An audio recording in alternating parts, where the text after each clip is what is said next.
Let's talk about variation. You remember from Algebra 1 when you talked about direct variation, so that you said, say, y varied directly with x, that meant y was equal to kx. What about inverse? All right, if y varied inversely with x, then that meant y was equal to k over x. You may have actually learned that xy was equal to k. Well, in this class, we're going to do combined variations. What we're going to do is we're going to add another variable or 2 or 3 in there. If I say that z varies jointly with x and y, then z is k times x times y. If I say that z varies jointly with x and y and inversely with w, that means those two are going to be multiplied, and then it'll be divided by w. So z is k x y over w.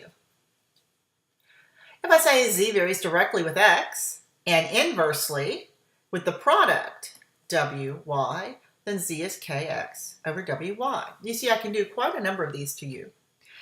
If I said z varies inversely with the square of x,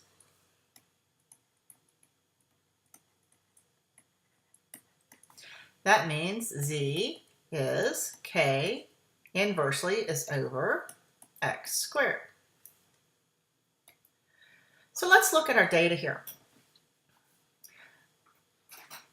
When I give you a data chart, one of the first things you're going to want to do when I give you some points is to plot them and look at them. Now, what does this graph look like?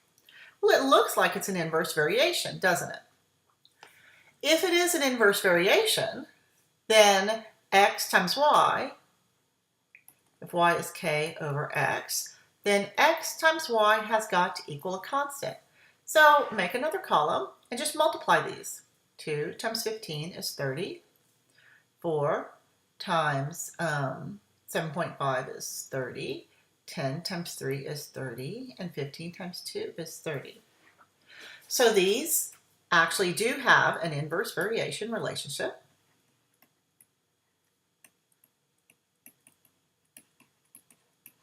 And we can find out what k is. As a matter of fact, we already have found out what k is. K is 30. That's my equation. Now let's look at this one. You want to do the same thing. You want to graph the numbers to start with. And again, another inverse variation. We can just move on, right? Not quite. Let's multiply them together. 2 times 10 is 20. 4 times 8 is, it's not 20.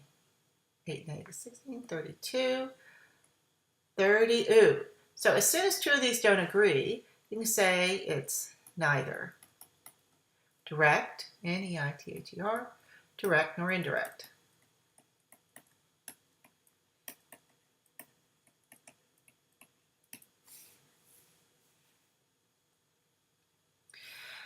Now suppose I tell you that x and y vary inversely. All right, so I know that, fix that, y is equal to k over x. And x is equal to 4 when y is 12.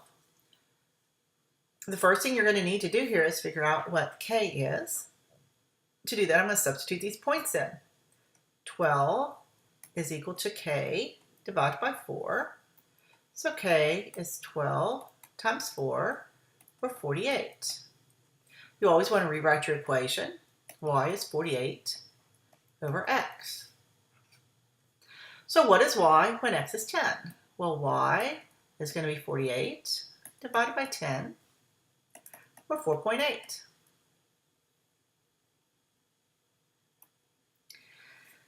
Now, suppose I have a math class decided to pick up litter each week, and each week there's approximately the same amount of litter. The table shows a number of students who worked each of the first 4 weeks of the project and the time needed for help.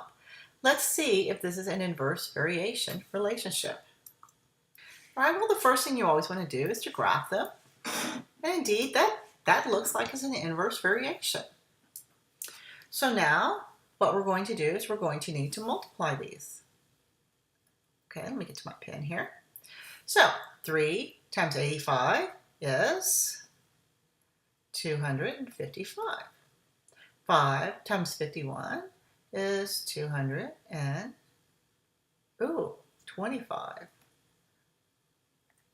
12 times 21 is 252. Okay, this is not an indirect variation, so this is actually neither.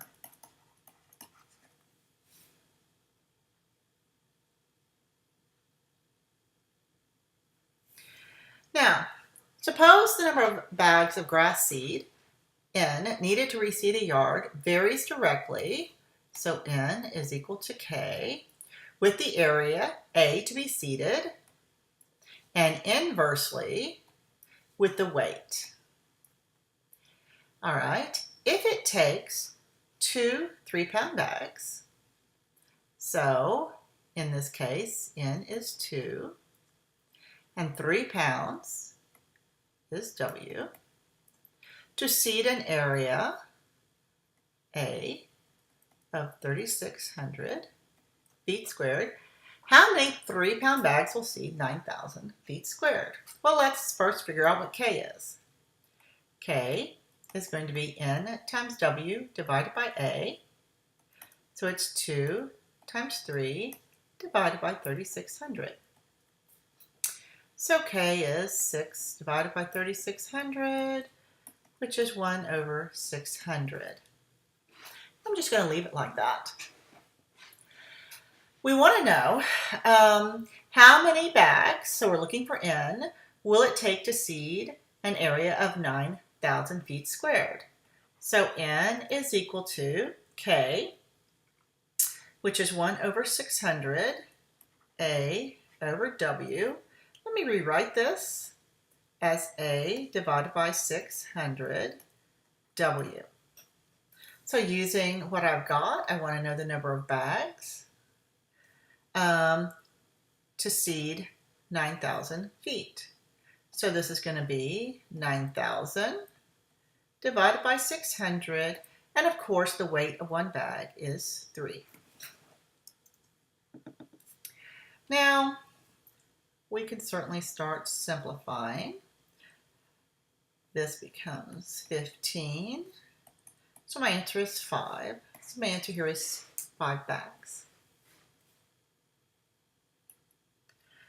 Now, suppose I give you this data table here, and I ask you to determine if it's direct or indirect. Well, you can see if you multiply straight across, they're not the same. So it's certainly not going to be indirect. When I graph it, oh, this one's direct, right? No, it's not.